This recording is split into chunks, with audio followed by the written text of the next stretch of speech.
අයිබෝන් හැමෝම හොඳින් ඉන්නව නේද? ඉතින් ඔන්න හරිම දවසට හරිම වෙලාවට මගේ අලුත් පාඩම අරන් ආවා. මගේ හැම යාළුවෙක්ම හැම වැඩිහිටියෙක්ම හැම දරුවෙක්ම වෙනුවෙන්. ඉතින් අද මම ලස්සන වටිනා වාක්‍ය තුනක් කියලා දෙනවා ඉංග්‍රීසියෙන්. ඉතින් මේවා පාවිච්චි කරලා Tamanට පුළුවන් ඉංග්‍රීසි දැනුම, Tamanගේ ඉංග්‍රීසි දැනුම ඉහළ දාගන්න.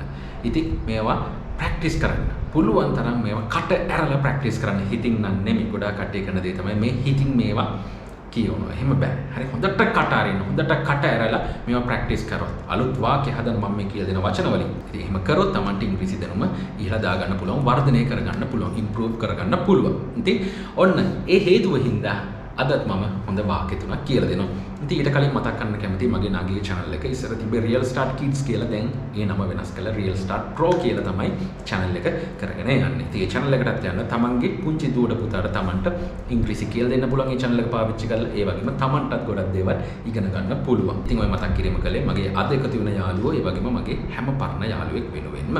හරි. එහෙනම් දැන් බලමු මොනවද අද අපිට ඉගෙන ගන්න තියෙන්නේ කියලා. ඉතින් පළවෙනි වාක්‍ය විදිහට තියෙනවා however කොහොම වුණත් කියන එක. However මම මුලින්ම වාක්‍ය කියන. However she said her apology is not for telling නැත්නම් preaching the truth but for hurting their feelings. මේකේ තියෙන අමාරු වචන ටික මුලින්ම ඉගෙන ගමුකෝ. මුලින්ම තියෙනවා however කොහොම වුණත්.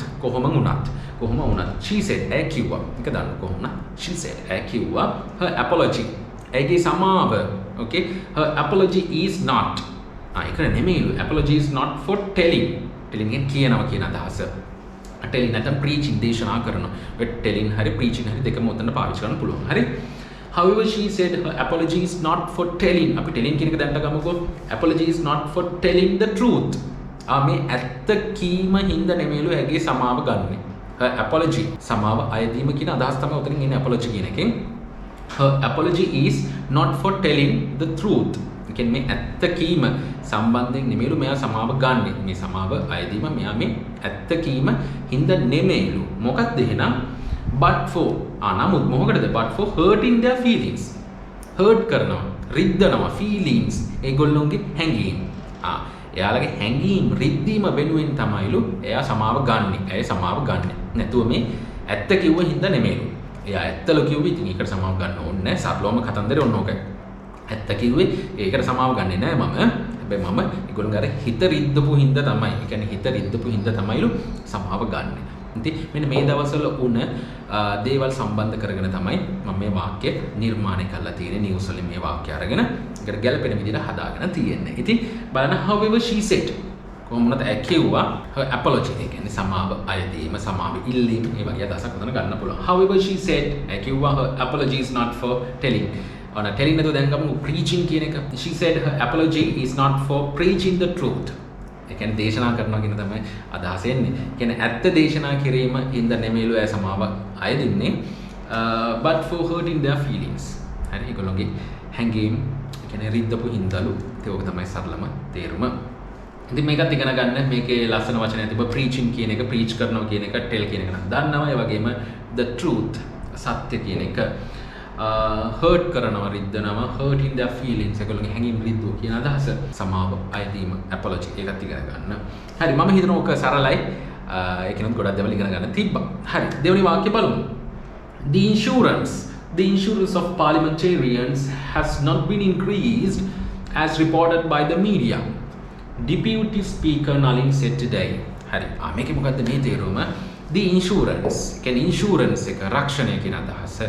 The insurance රක්ෂණය of parliamentarians කියන්නේ පාර්ලිමේන්තු මන්ත්‍රීවරුන්ගේ රක්ෂණය කියන අදහස. හරි the insurance of parliamentarians has not been increased. ඔන්න passive voice එකක් මේ parliamentarians කියන පොඩ්ඩක් අමතක කරන්නකො.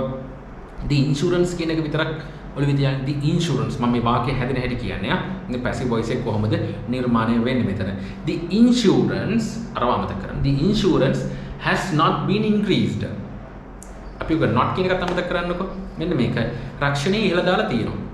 the insurance has been increased. තේරුණාද? රක්ෂණය ඉහළ දාලා තියෙනවා. the insurance has been increased. insurance එක ඉහළ දාලා නැහැ. කොහොමද කියන්නේ? the insurance has not been increased. තේරුණා නේද? මේකේ කරන කෙනා නෑ. අන්න ඒක මේ passive voice use කරන the insurance has not been increased. දැන් මට ඕනේ මේ පාර්ලිමේන්තු මන්ත්‍රීවරුන්ගේ ඉන්ෂුරන්ස් එක කියන්න. the insurance of parliamentarians. The insurance of parliamentarians. දැක්ක නේද? අන්න එහෙම ඔක දික් කරන්නේ. The insurance of Dilan.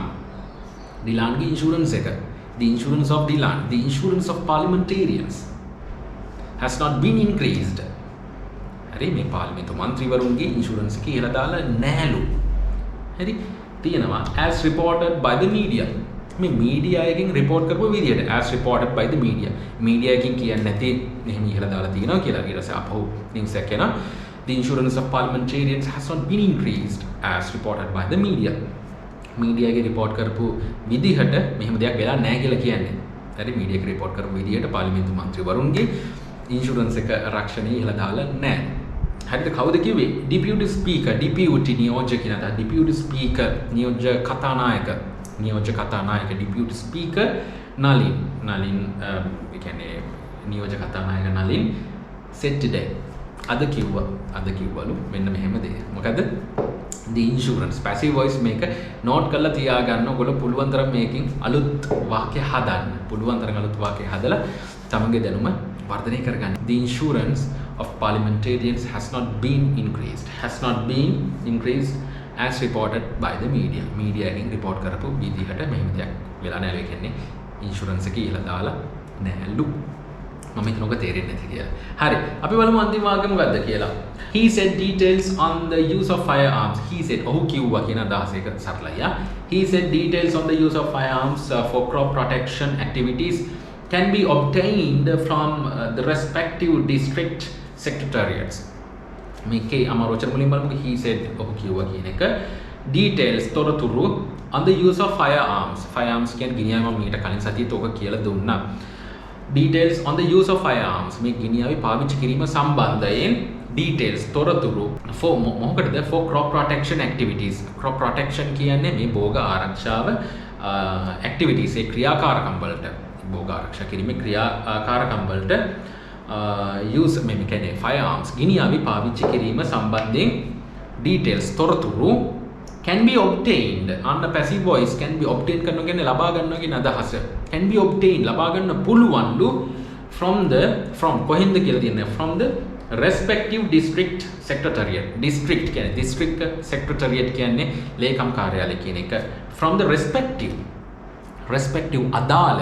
අදාළ district secretariats. ඒ කියන්නේ අදාළ district කාර්යාල වලින් ලබා ගන්න පුළුවන්ලු මොන තොරතුරුද මේ ගිනියාවේ පාවිච්චිය සම්බන්ධයෙන් for crop protection activities. ඉතින් උන්ව ලබා ගන්න පුළුවන්ලු. දැන් මේ passive voice එක අපි පොඩ්ඩක් තනි කරමු. ඒ කියන්නේ මේ වැඩි තොරතුරු නැතුව මේ සරලව මේ වාක්‍ය පොඩ්ඩක් ඉගෙන ගමුකෝ. මෙන්න මේක මෙහෙම බලන්නකෝ. details කියන එක මතක තියාගන්න. details කියලා අනිත් ඒවා ඔක්කොම අමතක කරලා ඔය activities කියන තැන අමතක කරලා can be obtained. ඒකේ මොකද්ද තේරුම? details can be obtained. details තොරතුරු can be obtained. obtain කරන්නේ ලබා ගන්න. can be obtained. තොරතුරු ලබා ගන්න පුළුවන්. details can be obtained. details තොරතුරු ලබා ගන්න පුළුවන්. details can be obtained. දැක්කනේ? ඔන්න ඕක තමයි අපි මේ විස්තර කරලා කියන්නේ. මොන detailsද? details on the use of firearms තව දික් කරනවා for crop protection activities. දැක්කද දික් කරලා තියෙන හැටි. ඉතින් ඔන්න ඔය විදිහට ඕගොල්ලොත් වාක්‍ය පුළුවන් තරම් දික් කරන්න expand කරන්න try කරන්න ඕනේ. right? details on the use of firearms. use of firearms මම කියලා දුන්නා. firearms use කරන විදිය. details on the use of firearms for crop protection activities can be obtained. ලබා ගන්න පුළුවන්. හරි තේරුණාද? from the respective අදාළ district secretariats. ඉතින් මම හිතනවා මේ වාක්‍ය තුන ගත්තාම පළවෙනි වාක්‍ය දෙක ටිකක් ලේසි, අන්තිම වාක්‍ය අමාරු කමක් නැහැ. නමුත් ඉගෙන ගන්න ගොඩක් දේවල් තිබ්බා. මේ වාක්‍යයක් දික් කරන්නේ කොහොමද?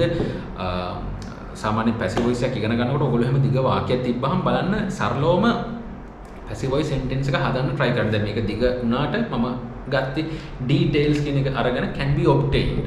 details can be obtained. details can be obtained. විස්තර ලබා ගන්න පුළුවන්. ඉතින් ඔන්න ඔය සරල එක මුලින්ම හොයාගන්න. අමාරු නම් පුළුවන් කට්ටියට මේවා එක සැරේ කියවම පුළුවන්. හරි? ඉතින් ඒක වෙනම දෙයක්. නමුත් මුලින් යන කට්ටිය එහෙම උත්සාහ කරන්න. එතකොට තව ටිකක් මේවා සරලව ඉගෙන ගන්න පුළුවන්. තව වාක්‍ය හදන්නත් පුළුවන් සරලවම. තේරුණාද?